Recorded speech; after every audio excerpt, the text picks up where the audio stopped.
হাত পা নেড়ে ভাইকে গল্প শোনাচ্ছে ছোট্ট ইয়েন এমন একটি নাটকের অংশ ভাইরাল হয়েছে সামাজিক যোগাযোগ মাধ্যমে। ইয়েনের গল্প বলার ভঙ্গি, চোখ মুখের চাহনি দেখে নেটিজেনদেরও সময় লাগেনি অভিনেত্রীকে চিনতে। 9 বছরের এই ইয়েন হলেন অভিনেত্রী অপি করিম। 1988 সালে পিটিভির একটি শিশুতোষ ধারাবাহিকে অভিনয় করেছিলেন অপি করিম। কিছুদিন আগে এই নাটকের একটি দৃশ্য ছড়িয়ে পড়ে সামাজিক মাধ্যমে। একদিন এক রাতে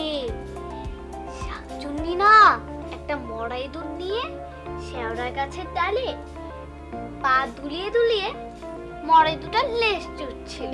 ইয়েনের ছোট ভাই চরিত্রে অভিনয় করা ছেলেটিও ছিল অভিনেত্রীর আপন ভাই। দুই ভাই বোনের কথোপকথন মন কেড়ে নিয়েছে নেটিজেনদের। ভক্তরা বলছেন অপি করিম ছোট থেকেই তার অভিনয়ের জাত দেখিয়েছেন। কেউ কেউ বলছেন অপি করিম দেখতে এখনো ছোটবেলার মতোই মিষ্টি।